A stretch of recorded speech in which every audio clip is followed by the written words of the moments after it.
अर्षदा मिसला स्टेजवरती रिक्वेस्ट करतो येण्यासाठी. अर्षदा मिस सोबतच राणे सर स्टेजवरती येण्याचे.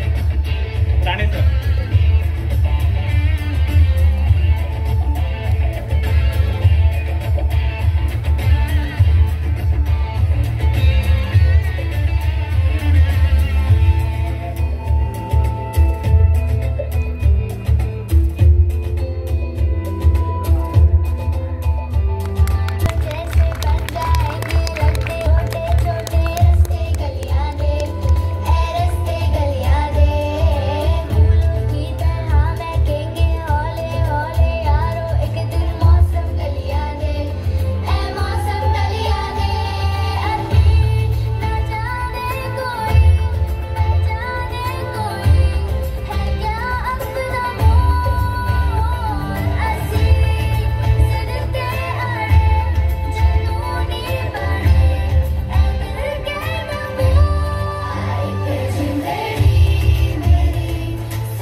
मी क्षितिजचे वडील कैलास शेडगे. हा जो मुलगा दिसतोय ना तुम्हाला त्याला तुम्ही अचिव्हर बनून ओळखू नका.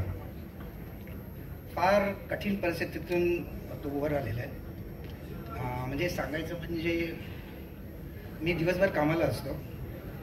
क्षितिजला 10वीपर्यंत कधीही क्लास लावला नाही आम्ही. तोच बोलायचा पप्पा क्लास नको, तुमचे पैसे मी वाचवणार. 10वीपर्यंत यूट्यूबवर बसून त्याने अभ्यास केला. 91% काढले. शाळेतून पहिला आला. जेव्हा SSCची ती एक्झाम होती त्यावेळेला त्याचा स्कूटरवरनं मोठा अपघात झाला. हे दोन्ही हात फुटलेले, मांस गळत होतं. दोन्ही कोपरे फुटलेले, मांस गळत होतं. पट्ट्या बांधून एक्झामला गेला. पप्पा टेन्शन घेऊ नका, मी हँडल करेन. पप्पा टेन्शन घेऊ नका, मी हँडल करेन. पेन किलर घ्यायचा, एक्झाम द्यायला जायचा. 15 दिवस हा मुलगा पेन किलर घेऊन एक्झाम देत होता. डॉक्टरकडे जायचा, इंजेक्शन घ्यायचा, पेन किलर घ्यायचा, हे घ्यायचं. आता झालं पुढे सायन्सला. सायन्समध्ये ॲडमिशन सांगलं. सरांना मी रिक्वेस्ट केली, मयूर सरांचा तुमच्याबद्दलचा एक मोठा किस्सा सांगणार आहे मी तुम्हाला. तुम्हाला आठवण नसेल पण मला आठवत असेल. तर माझी मुलगी पण स्टडी प्लसला होती. ती आली, आम्ही सांगितलं मयूर सरांना भेटलो वगैरे आणि क्लासमध्ये ॲडमिशन घेतलं. तर क्लास चालू झाले वगैरे झाले, हे झालं. तर क्षितिजने JEEची एक्झाम द्यायची ठरवली. तर कसं असतं की मोठे शिखर पार करायची म्हणजे छोटे सुळके सोडावे लागतात.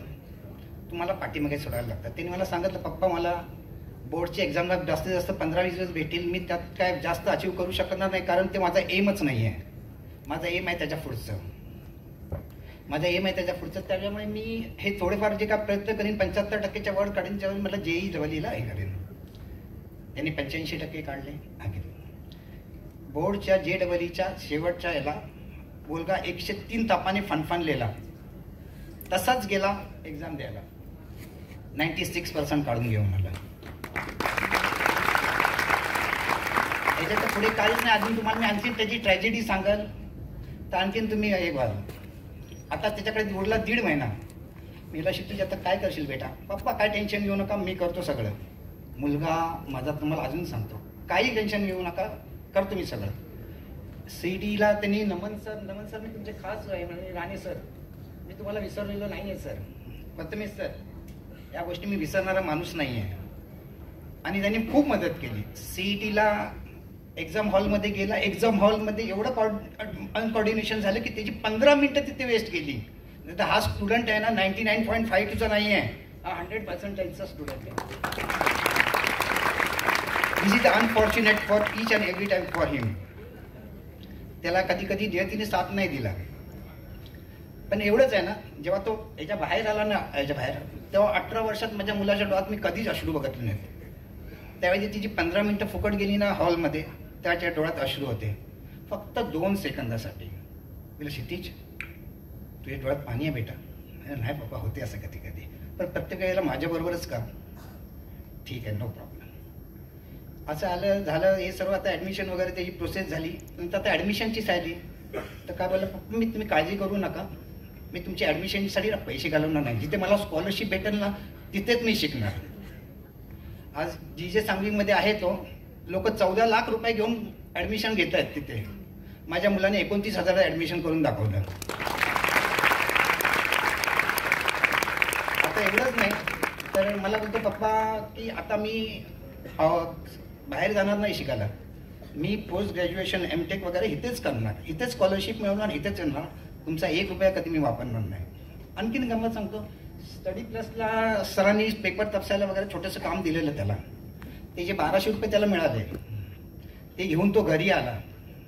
पप्पा हे ठेवा पैसे तुम्हाला. बोललो नको बेटा, तू मेहनतीने घेतलेस, हे मेहनतीचे पैसे तुझा ठेव. तू देतोयस हा तुझा प्रामाणिकपणा आणि मी नाही घेत हा माझा प्रामाणिकपणा. आपण दोघांनी एकमेकांचा प्रामाणिकपणा जपला पाहिजे.